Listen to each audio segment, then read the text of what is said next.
మరి Simon Peter చెప్తా వచ్చినాడు ఏంటంటే 1,70,00,000 విక్టర్ డేవిడ్ గారు స్వాహా చేసినారు, మరి దానికి లెక్కలు లేవని చెప్తా వచ్చినాడు. కానీ అదే విషయమై వారు కోర్టులో కేసు వేసినారు, వారే వేసినారు కేసు. వేసిన తర్వాత ప్లెయింటిఫ్ ఎవిడెన్స్ వచ్చేటప్పటికి ప్లెయింటిఫ్ ఎవిడెన్స్ ఇవ్వని కారణంగా అది ఇంకా మరి అది కొట్టివేయబడింది. వారే కేసేసి వారే మరి కోర్టుకు రాకుండా ఎవిడెన్సే సమర్పించకుండా వారు తప్పించుకొని తిరుగుతున్న సమయంలో ఆ కేసును కొట్టేసినారు. జడ్జ్మెంట్ కాపీ వచ్చింది చూడండి.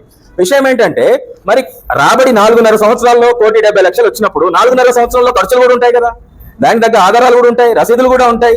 మరి ఇవన్నీ ఖర్చులు భరిస్తూ 1,70,00,000 సహా చేయడానికి ఒక 74 ఏళ్ల ఒక వృద్ధుడు, అందులో 40 సంవత్సరాలు పాస్టర్ గా పనిచేసినటువంటి దైవజనుడు మింగేసినారని ఆరోపణ చేయడానికి వీలే లేదు.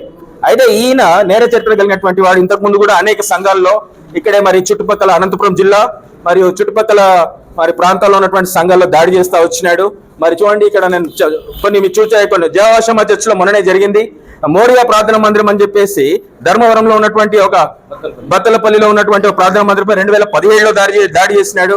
గెరిజిము ప్రార్థనా మందిరం అని చెప్పేసి ముదిగుబ్బలో 2017లో దాడి చేసినాడు. కర్మేల్ ప్రార్థనా మందిరంలో కూటగుళ్లలో ఉన్నటువంటి కర్మేల్ ప్రార్థనా మందిరంలో 2017లో దాడి చేసినాడు. కదిరిలో మొన్న ఈ మధ్య పట్మోస్ ప్రార్థనా మందిరంలో 2019లో ఒకసారి, 2023లో ఒకసారి ఈ సైమన్ పీటర్ అనే వ్యక్తి దాడి చేసినాడు. అంతేకాకుండా బేతనీ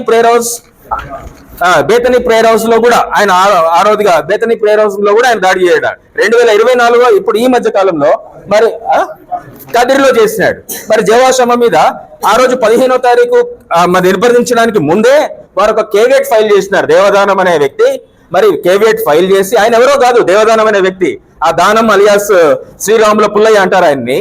ఆయన ఇదే విక్టర్ డేవిడ్ గారి కింద ట్రైనింగ్ పొందినటువంటి వ్యక్తి.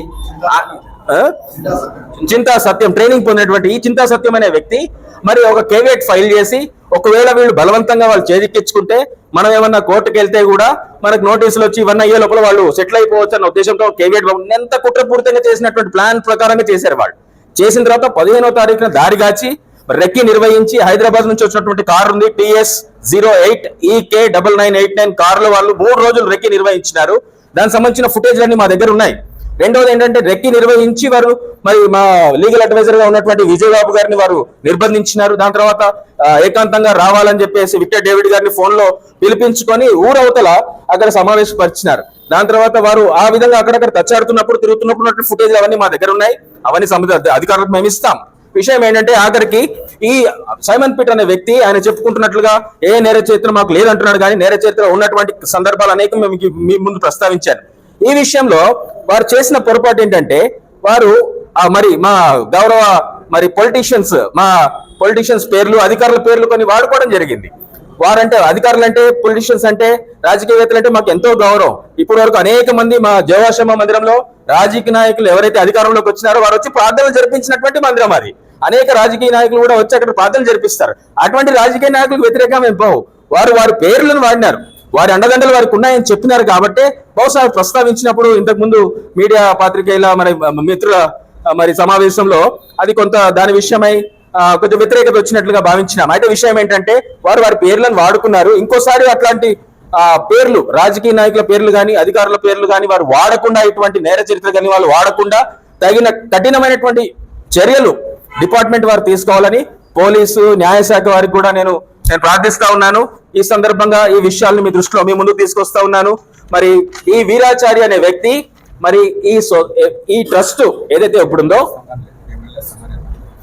ఈ ట్రస్ట్ ఏదైతే ఉందో, ఈ ట్రస్ట్ ఒక సొసైటీ నుండి రూపాంతరం చెందింది. సొసైటీ జరుగుతూ ఉండగా 2000 సంవత్సరంలో ఆ సొసైటీలో ఉన్నటువంటి సభ్యులందరూ చనిపోయినారు. కానీ గవర్నింగ్ బాడీ అన్నది ఉన్నది.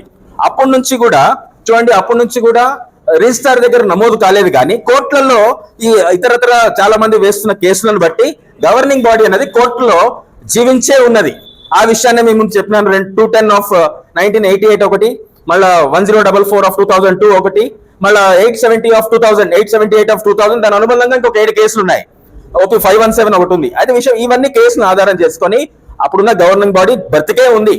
ఆ గవర్నింగ్ బాడీయే 2004 సంవత్సరంలో మరి ఈ విధంగా నిస్తేజంగా ఉన్నటువంటి సొసైటీని తిరిగి జీవింపజేయలేని కారణంగా దాన్ని ట్రస్ట్ గా మార్చడానికి జనరల్ బాడీ అందరి యొక్క ఆమోదంతో స్పెషల్ జనరల్ బాడీ మీటింగ్ నిర్వహించి సొసైటీస్ యాక్ట్ ప్రకారమే నిర్వహించి దాన్ని రద్దు చేయడం జరిగింది. రద్దు చేసిన వారు కూడా వీరే, ట్రస్ట్ లో ఉన్నటువంటి గవర్నింగ్ బాడీ వారే.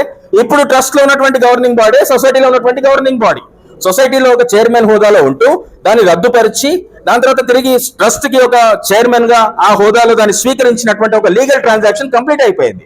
అయితే ఇప్పుడు వీరాచారి గాని ఆయన ముందు ఆయన వెనకుండి నడిపిస్తున్నటువంటి సైమన్ పీటర్ గాని ఇంకా అనేక కొంతమంది ఉన్నారు. వారికి ఎటువంటి ట్రస్ట్ తో గానీ సొసైటీతో గానీ ఎటువంటి సంబంధమే లేదు. అసలు వాళ్ళందరూ థర్డ్ పార్టీ. ట్రస్ట్ లో వారికి సభ్యత్వం లేదు, సొసైటీలో కూడా సభ్యత్వం లేదు. ఈ ట్రస్ట్ లో పనిచేసినటువంటి వారే వారు ట్రస్ట్ లో ఉన్నటువంటి మేనేజ్మెంట్ కి ఎదురు తిరిగి వారు రైవల్ గ్రూప్ గా ఫామ్ అయ్యి సొసైటీ బతికే ఉందని చెప్పేసి వారు ప్రకటన చేస్తూ ఇట్లా కొన్ని అల్లర్లు సృష్టిస్తా ఉన్నారు. ఇదంతా గమనించి మీరందరూ కూడా గమనించి ఈ విషయాల్ని ప్రజల్లోకి తీసుకెళ్లాలని ఈ విధంగా ఈ సందర్భంగా మా స్థానిక ఎమ్మెల్యే గారు మా మంత్రి గారు పోలీస్ అధికారులకు కూడా ధన్యవాదాలు తెలియజేస్తున్నాను. ఈ సందర్భంలో వారు ఎంతగానో శ్రద్ధ చూపించినారు, ఎఫ్ఐఆర్ కూడా నమోదు చేసినారు. ముందు కూడా దాన్ని ఇన్వెస్టిగేట్ చేసి సరైన న్యాయం చేయాలని మీ ద్వారా ప్రజలందరికీ కోరుతా ఉన్నాను.